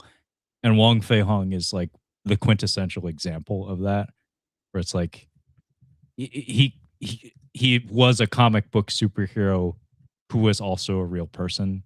So it's like a Paul Bunyan figure, except Paul Bunyan was a real guy also. So that movie represents nothing that ever happened in the life of Wong Fei Hung, but he was a brand. Like, he continues to be a brand, actually. Like, you see movies and stories about him all the time, just attributed to him, just because he's evolved into a fictional character, basically. Anyway, that was my pick. You want to do one more, Brad, or you ready for speed round? Honestly, I think I could go speed round because I've actually only got 6 more, and I don't have much to say about any of them. Okay, let's do it. If that works for you. I mean, I just could said a lot, so no, I could limp I'm my way through any of these if I need to, but, no, it's late. Let's wrap it up. well, let me just 2 reasons why we should do speed round. 1, I talked about Straight Outta Compton last time we did this, so I don't really have much more to say about that. It's back. Yeah, it's back, and honestly, I think it's the only musical biopic that I own, interestingly enough. Um, which kind of when maybe it's just because of the Michael movie, but when I first think biopic, the musical versions is what kind of come to mind for me about musicians, even though it's Yeah, not just that, but there's a lot of them. yeah, there's a lot of them. Yeah. I kind of already mentioned this briefly, but I have The Social Network here. So, Zuckerberg. Zuck, the Zuck. And then these ones here, I have Oppenheimer, classic, best picture Oppie. winner, Oppie. I do love this movie. I think it is one of Nolan's best. Movie that I need to rewatch because I've not seen it in a long time. Only bought it for completionist sake, for like, this is my version of Scott Adkins. I have Philip Seymour Hoffman in Capote. Oh, nice. I That's a do good one. remember an amazing performance from him. I don't remember a ton else about the movie. Same. Yeah. I have The Disaster Artist featuring Oh, the canceled James Franco. yeah. I've been meaning to pick that up for so long, but for some reason it's expensive. Maybe because of James Franco. Like, maybe they didn't print that many of it or something. I read the book. Am I sitting on a gold mine here? No, not a gold mine. It's probably like $25 or something. But I really did enjoy that movie. I did, and I like that book quite a lot. I think it's a very good read, by Greg Sestero. And I really did like that movie. I do want to rewatch it, and I liked it enough that I would just like to have it on my shelf and be able to put it on. It's like it's that inspiration movie for me, like somebody who enjoys film in the way that I do. There's certain times where I fall into like depressive spells where it's just like, American movie just feels right now, or Ed Wood just sounds right now, or Disaster Artist just sounds right now. It's like, I want to watch some fuck up and dream big and kind of fail, but also kind of like do something with themselves at the same time. I don't know, like, maybe it's because I've never been that guy before, but that story about some fuck up doing something big and not exactly knocking it out of the park is kind of important to me. So I would like to have that on my shelf. I'm a little jealous. Yeah, no, yeah, I like the movie a lot as well. Even though I don't have a much connection to The Room. I've seen it obviously, but it's not like a I classic own in it. my mind. I paid Tommy Wiseau with I actually gave money to Tommy Wiseau. Good for you. Good for you. But yeah, I do like the disaster artist. I remember it being very funny, a lot of fun. It falls into the subgenre of movies that you really like and I like as well, of making movies, Yeah. movies about making movies. Yeah. For me, it was just I feel like the ending, the sort of happy ending of him reacting negatively to people laughing at it, but then coming around and like they do a shortcut of it all happening within one screening of the movie where I don't I don't know what his I guess I don't know enough about the true story, but it comes across as very artificial in the movie that he would go from being angry that they're laughing at it to um being able to say he's in on the joke that quickly. And seemingly, I think the movie presents it as him being actually saying he's in on the joke, but I don't know if that's actually the case. I don't know. I think that's probably Tommy Wiseau had some say in how the movie played out, and as far as I understand, that's a rewriting of history. Like, Mhm. that's retroactively kinda changing the story a bit because he did try to play that off at a certain point in time. Like, when The Room became, like, a major cult thing, he did try to claim that it was all a joke, and it's like, "No, it wasn't."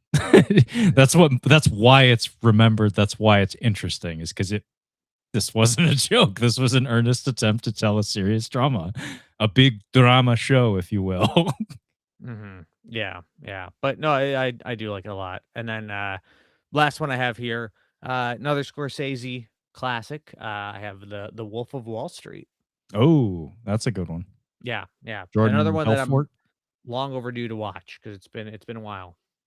Oh yeah, no, it immensely watchable. Like something like some of those later era biopics he did.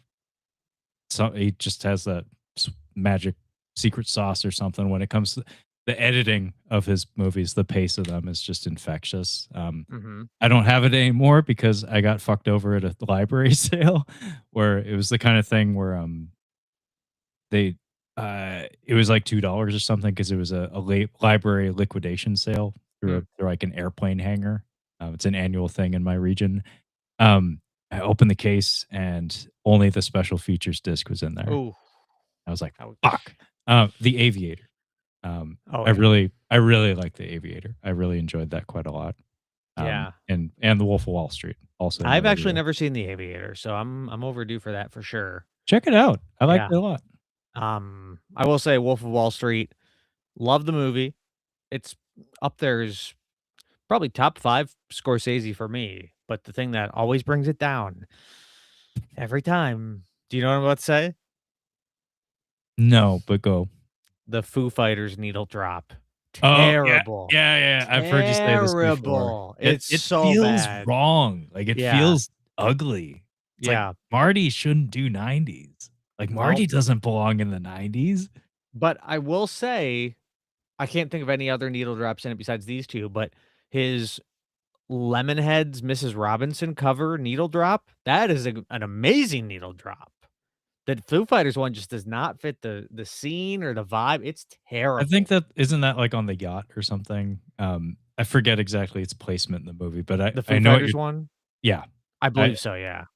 I do know exactly what you're talking about. It just feels wrong. Where it's like, Yeah. this is not the right sound. Like, this just doesn't belong here. Like, For somebody who is known for some all-timer great needle drops, it is baffling. Marty, what are you doing? a needle drop from that movie that might, if I can convince her, might find its way onto the wedding playlist. Um, Gloria by what's his fuck the goofy Italian guy. It's when they're saved in the storm on the yacht Oh, okay, by the okay. Italians. Yeah, Uh, yeah. Um, Umberto Tozzi. Okay. Umberto Tozzi's Italian version of Gloria, the Yeah. pop song. That's on my wedding playlist because that is fucking amazing. Pull it up on your Spotify I tonight, gotta give Brad. that one a listen. Yeah, That's not ringing any bells for me. I gotta I'm take a listen to I'm that gonna one. pull it up right now because you need to know, Brad. You need Yeah. to get this. Like, I'm not gonna let myself forget this. It's a banger? It's a fucking banger. It's- Banger. Like I like the original version of it Mhm. for sure, but his take on it is it's just right. It's exactly the drunk Italian guy that I want singing at my wedding. I love it. Drunk Italian uncle at my wedding. So it's coming to you, Brad, right now, because I'm not gonna let myself forget it. All I'm not right. gonna All let right. you forget it. Okay, so I suppose you're done, right? Yeah, I just worth mentioning that kinda this was Scorsese's last movie that even sniffed modern era. I Yeah, wonder if yeah. the He's Foo been doing Fighters period needle picks drop since. was so egregious that people said, "Marty, you're no more modern day stuff. You can have a scene at the end of The Irishman where they're old, but no needle drops, please." Yeah, keep it to the 70s and backwards. Yeah, Like, that's what you know. that's where you live. That's where you live, Marty. Yeah, Um, yeah, on the interesting. subject of Marty, I actually have a Marty pick that it doesn't especially qualify, which is why I didn't bring it up. Um, kind of a biopic, but it's not the central focus of it. It's more about a group of people and not so much an individual. The Irishman. Mhm. It's about Frank Sheeran, who is a real person. Jimmy Hoffa is also featured prominently in the story, but it's hard to say that the story is focused squarely on either of them. It's more a story about a group of people over a long period of time. So Yeah, I wouldn't and call it a biopic. with that one, I thought about grabbing it too because it does that's an interesting case because it does sort of fit my definition of they have to be famous because it does have Hoffa in it in a very Yeah, big role, but he's yeah. not the main character. Nope. So that's a gray area one for me. I mean, we're bringing it back. We're bringing it back. Connections, revolutions. Great Um, movie. yeah, I like it quite a lot. Didn't review amazingly. I own it. I like it quite a lot. Speaking of things that I own and like quite a lot, but have only seen once, Loving Vincent. You and Mm. I talked about this a long time ago when we were talking about like I think we called it artful aesthetics. Oh, yeah, It's a yeah. beautiful animated film. Makes extensive use of paintings rather than like hand animated cells. Mhm. Just on a technical level, just thinking about the effort put forth to make it to realize the thing and the skill and talent required just to realize the thing. Pretty fucking cool. Hard to call it a biopic though, because it's not centrally focused on Vincent van Gogh. But I wanted to show it. Showed it. But let's talk about boxing again because I still have more, believe it or not. I have a Korean movie here called Champion. This is actually I can't remember. I may have reviewed this for catching up on cinema. It may have been a solo review. I either reviewed it or maybe Kyle vetoed it, and we did Crying Fists instead. This is a Mhm. terrific movie. This is about a Korean boxer, a real life person. Obviously, it's a biopic. Uh, who his name is Kim Duk-gu, and he. Remember, I mentioned Muhammad Ali fought Chuck Wepner for 15 rounds. Mhm. The early Rocky movies, the championship bouts in those movies were 15 rounds.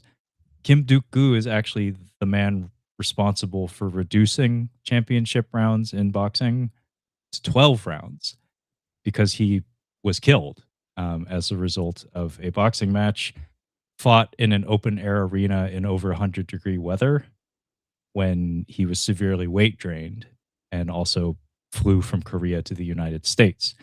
Um, it's kind of a infamous incident in modern boxing history. Occurred in the very early 80s, maybe 1980 on the nose, maybe like 1981 or 82. I can't recall exactly, but it was a lightweight bout between him and Ray Mancini, Boom Boom Mancini from Ohio, if memory serves.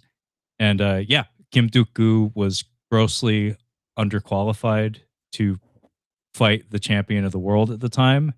But there weren't that many other contenders. There was an opening for him. So, what makes this movie so interesting is that he's he's well known for a tragedy. Like, he didn't become champion. He lost and he died. And his mother committed suicide as a result of his death. And he changed the sport forever because of his death. So it's like a very sad story in that respect. But the actual film is very uplifting in many respects, but it also has a dose of reality to it that it kind of has to have, given that everybody who's watching it is supposed to know where this story's going to go. And it has a very earnest take on what the sport actually is and what it looks like and what it costs people. Very good film. It's a shame that I only have it on Region 3 DVD and no longer have a Region 3 player, so I haven't actually been able to watch it in so long. But I think it's a fabulous movie, and it's really, really, really, really cohesive and good. Like it every aspect of it's well done. As is the case with a lot of Korean movies, especially from the early 2000s. It looks terrific. Really solid performances. The boxing stuff is handled really well. Like, it's brutal as shit. And also it has a great soundtrack. There's a particular piece of music that plays during a montage that's like, it's very brassy, and it's like it lives in my mind rent free. It's awesome. You mentioned things that you're embarrassed to still have the price sticker on. I've got one of those. Big George Foreman. I was just about to ask if that was coming. Big George Foreman. I saw it when I Googled biopics, that popped up. Yep. I remembered you reviewed it for the podcast. I did by myself. I went through and searched because I was curious if you had done a review of Champion. So I searched Catching Up on Cinema Champion. Nothing came up, but that was the second result in the search function. So I just about to say if that was coming. I know I rewatched Champion around the time we did Crying Fists, because that's another Korean boxing movie, but that's not a biopic. That's also an awesome movie, by the way. It has that awesome hook, Brad, that I can't think of too many movies that have done this. I guess Heat might be an example. I like when you have a dual protagonist where they're on a collision course with each other. And I like when the movie makes you kill one of your kids. Like, it's a daring move on the part of a film to say, like, you like both of these guys. Eventually you're going to see them in the same room together, and only one of them's going to walk out. And it's like, oh fuck, my kids are fighting. It's like, I gotta kill one of my kids. And Crying Fists does that, where it's a boxing story about a young man, a young delinquent, and an older man, a middle-aged fella who's I think he's supposed to be like a former Olympian, like amateur boxer from Korea, who's now like estranged from his family and gets punched by people on the street for money. And it's about the two of them kind of like picking themselves up from a down period in their life. The young man basically goes to juvie and then discovers boxing, becomes a better person because of it. Old man rediscovers boxing, becomes a better man because of it. And then it culminates in a tournament where it dawns on you, the viewer, like, oh shit, we've spent equal time with both of these guys, and the end of the movie is going to be the two of them punching each other. It's kind of like Warrior, but like, good. Like, not that Warrior's bad. Like, Warrior's fine, but like, it's like Warrior, but like much more earnest, less saccharine, and just better overall. Yeah. Big George Foreman. This movie sucks. But it's about George Foreman, who is actually a very compelling individual. But we did talk about Michael Jackson, and we did talk about how estates can sometimes fuck with art and media. And Big George, I think, was still alive when this movie was being made, and I'm sure there was some interference. Anyway, it's not a very good movie. Is he gone now? He might be. I think I may have been sidelined by that, where I was like, oh, Big George, really? If he's still alive, great, because Big George is a big personality. Glad I went to search if he was alive, and I started typing Big George instead of Big George. Yeah, he died last year. See, I know my shit. I know things, Brad.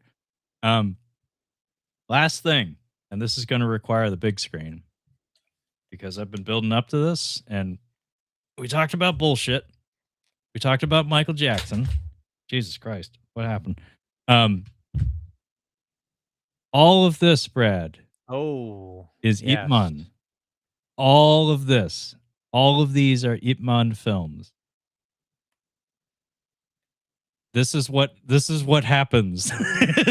This is what happens when you franchise the fuck out of a real person.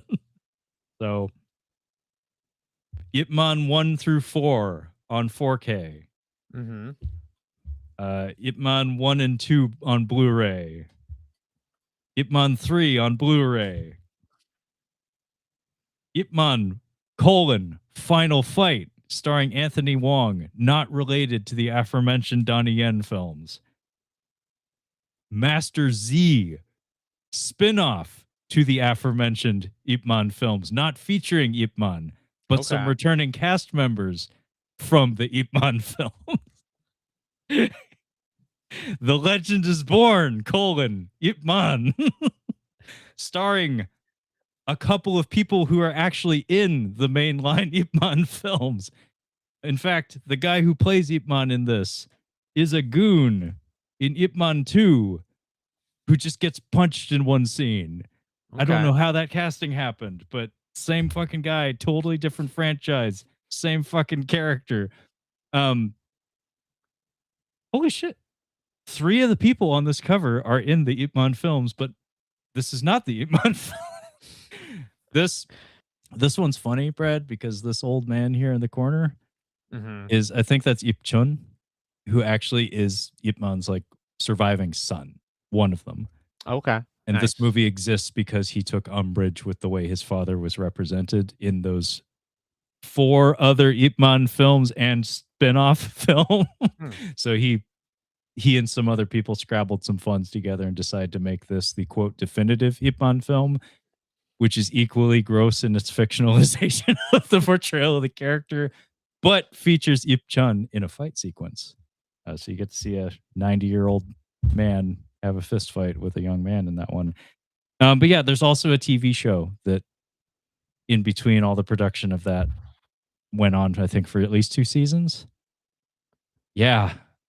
Shit's wild when you don't have any copyright or trademark laws. Yeah, clearly. You're an Ip Man completionist, I guess. That's why almost all of it sucks. Like, Yeah. I mean, the mainline Ip Man films are big budget martial arts spectacle.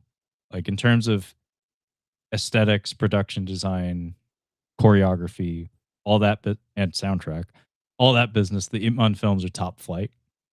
They're saccharine and cheesy as all get out, but they're very entertaining. All these other ones are just, there's just nothing there. It's just a name. They just slapping it on a plastic lunchbox and they're selling it. They're selling it. to quote Ian Malcolm. But yeah, I had to finish with that just because as I was looking through my stuff, I was like, Jesus Christ. like this is a problem. The people need to know. Didn't really dawn on you till you looked at it all kind of square in the face. And then you were like, yeah, this is an issue. I mean, truthfully, that should happen every time I look at my collection. It doesn't, but it really should. Yeah, I noticed, not to get into it, but I noticed with your collection, you've got it's stacking on top a little bit. Yeah. Is that just like space issue? It's a space issue. I mean, you're house hunting. I'd like to be house hunting, but houses cost $1 million where I live. Well, now let me ask you this: is it a space issue? Because I have this currently, and I have a space issue. Not necessarily in terms of literal space, but in terms of I've run out of shelves and I just have not ordered another one. So is it where you could conceivably fit in another shelf or you've run out of room for the shelves? I have a little room off this way that if I was really desperate, I could use it as, and I could put one more shelf in here and that would work for a little while. But the edge of my desk is like not even 2 feet from it. So if I'm pulling stuff out, there's a chance that like clunk, clunk, clunk. So it's like it's not optimal. It's not optimal. But if I need to, if these stacks get out of control, which they're very close to getting out of control, might have to happen. We'll see. Are your DVDs on those shelves? I've been slowly purging my DVDs. I have one shelf all the way in the back corner that's not on camera that is just DVDs. And then the rest of them are Blu-rays.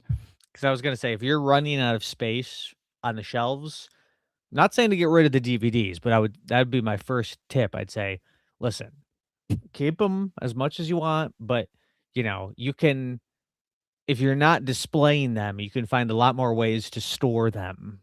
Put them in a tub, put them under the bed, put them in a closet. It's You true. still have them, you have access to them, but when you have guests over, they're not going to be the center point of conversation. You know what I mean? Question, being as you're asking me questions about my stuff, how much of your collection is on display in the living room area or entryway of your home? Like if somebody comes into your home and doesn't go into your office, doesn't go into your room, Brad, just comes into your home for say like dinner and a movie or just to hang out in the living room, how much of your stuff is visible to the public? None, essentially. I mean, really, if there's any that is like a recently watched, I do keep some like on the TV stand on one of the shelves. So there probably is probably more than a handful that I just haven't put away, but there are some in the living room, but nothing displayed. No. Yep, same here. Yeah, Yeah. mine's the same way. My presence in the living room is very minimal. There's not much decor or anything that comes from me. The entertainment center is all me, but like the entertainment that gets played on the TV, it's like a small stack about this high of like recent acquisitions that I have every intention of watching like imminently. But beyond that, it's all in here, all back here. I will say, in terms of house hunting, it is interesting to have to think, where's Where's my shit going? Go? Yeah, where's my shit going? Like we looked at a place today, and it was a 3-bedroom, and it was like, so okay, so 1 bedroom for us, one for my shit. one bedroom for like like a nursery for down the road or whatever. Then the other bedroom though, it was not really like the windows. It had like the big like, because I have windows in this room, but I have a curtain, a heavy curtain over it, so I'm not getting light coming in and bleaching, not bleaching, but like sun bleaching or whatever. Yeah. My Also, it's my good for sound too. that too. But this one had a big window that I don't know. It had like the arch above that you can't really cover with a curtain, at least not in a nice way. So I was like, well, I can't really put them there. So it was. I said, sorry, we have to get it. This is not the one. Now, when you guys do like house tours and stuff, does Lizzie like? Does she contribute to like determining where all your shit's gonna go? Or does she like identify like, oh, that's gonna be Brad's recording office / Blu-ray hovel? To be honest, it didn't really come up until the house today. Okay. Well, because honestly, every other place had other options, like even if it's just like putting them in the basement or something. Yeah. This one, it was the first one where I was like, ooh, this is a nice house, but I don't know where my stuff would go. There's not really a good option here. So it was the first time where it was ever a problem. Okay. Yeah.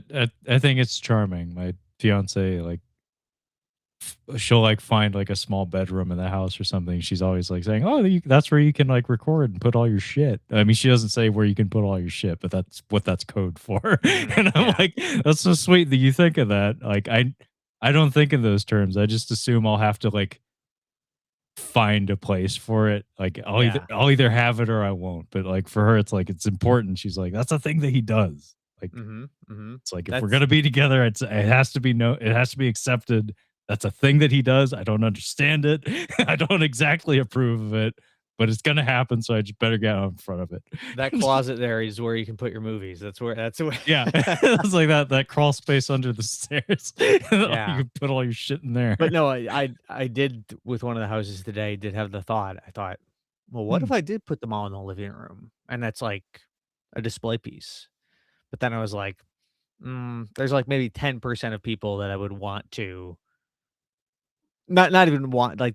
There's only 10% of people that would care, and so the other 90% of people would come over and just not even acknowledge the movies, and that would just piss me off. So I'm like, nah, can't do that. It has to be tucked away. It has to be tucked away.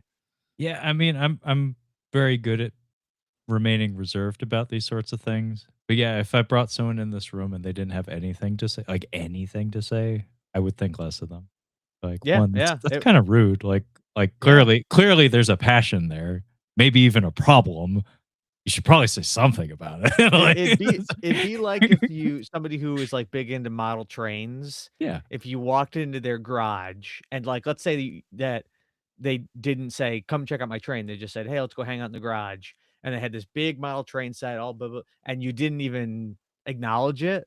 Like, yeah, that I think they would be pissed. I think yeah, anybody would agree. So it's the same way with us and our collection that if you don't even acknowledge it, get real. That's why it's keep out of sight. That's why keep it put it in another room because I don't want to have to deal with that. Because I know there'd be people that would come over and not even acknowledge it. And I don't even want to deal with that. The stress of it.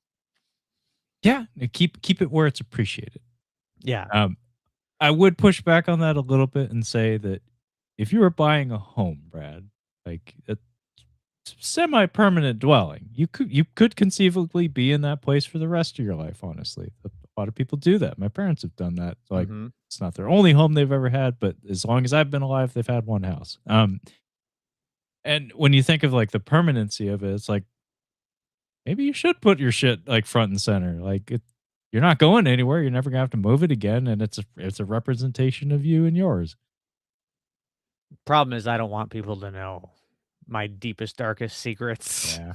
I don't want people to see my true self. Only a select few. Like, get wow, there's a invited lot in. of nudie Get flicks invited from in. Vincent in this guy's collection. Yeah. Wow. That's another. That actually you just killed the whole thing. That's if I have to have people over and start hiding certain movies. Yeah.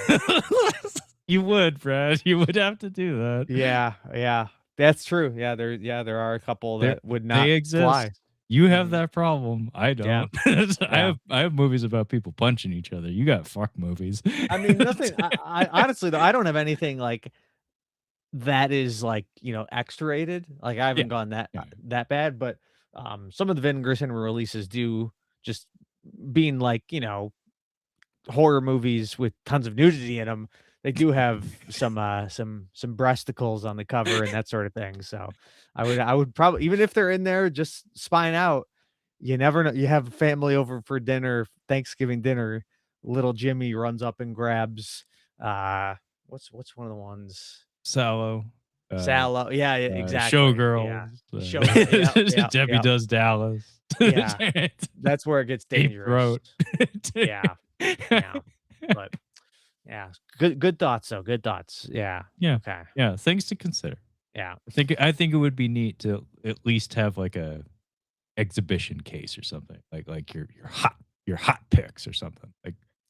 Like your folk horror thing, for instance. That's a wonderful coffee table book. It's not a bad idea. Like Or really, do that's a conversation piece. A seasonal shelf out in the Yeah. A curated seasonal shelf. It's a not a bad conversation idea. piece. You could do Probably like if you color coordinate it with your living room, with your decor, that might be pretty cool. obviously you'd have Halloween and Christmas movies. Yeah, that's already Yeah. locked in, but there's a lot of summer movies. There's a lot of summer like, Jaws, like movies that give off summer vibes. You could have Jaws out there in the Yeah. summer. There's some options there. There's some What about options. a now playing case, like a display case, where it's like That's good the thing too. that's currently in the Blu-ray player or whatever. That's good too. So if somebody comes over, they can look at the case and they see a sign that says now playing. They're like, "Oh, you're watching Sallow?" It's like, again? In case they I come was in there over, last week. they come over, but they don't want to look at the TV screen. They can look at the shelf and it says what's now playing. Exactly. Yeah, okay. I like No, it. I I'd like to it. see you have a now playing case. Some good ideas. Some good ideas. We'll have to consider them. Yeah, I'm good at playing with other people's bullshit. Not so much my own. Anyway, I don't know where we're going anymore. But this has been fun. Yeah. We've been talking about brilliant biopics and also trashing Michael, a movie neither of us have seen. Although I have seen the John Travolta Michael film about the angel. That was boring as shit. Have you, not to just keep going, but I'm having fun. My, like, on cinema, Yeah. have you heard that they've recently brought up Michael in the John Travolta version of Michael? It's big. No. It was a big thing in their most recent Oscar special where Greg Turkington dressed up as John Travolta from Michael. That was his outfit for the Trench coat and wings. yeah, trench coat and wings. And he had his hair styled like him.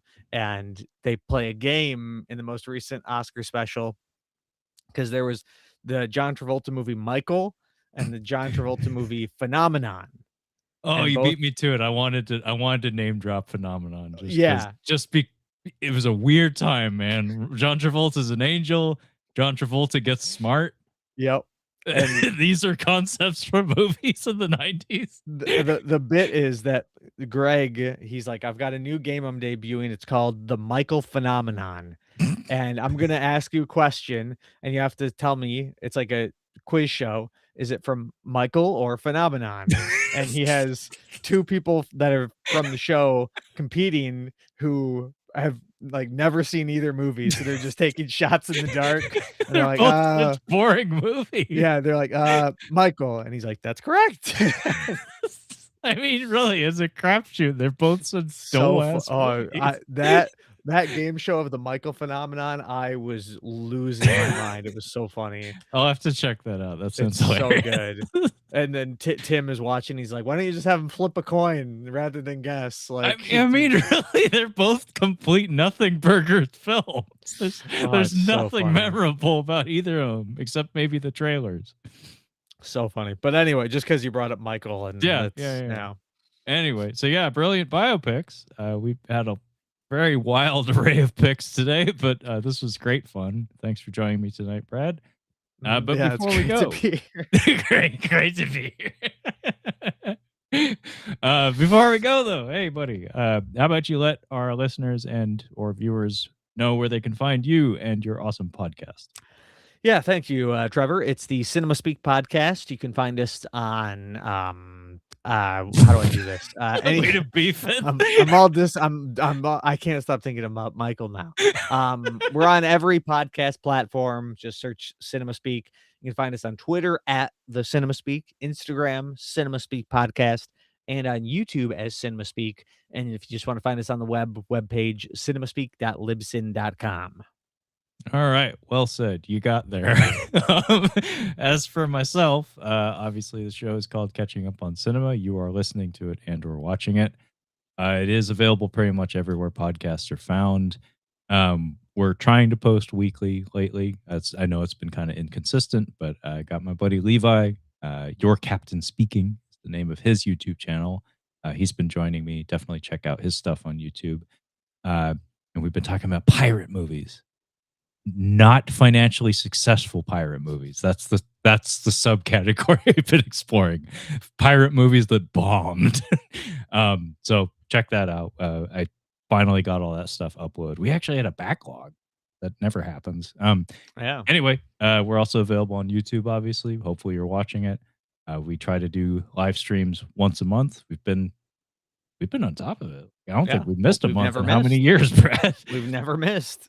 I mean, you're really good at poking me, so keep poking me because it's working. whatever you're doing, it's working.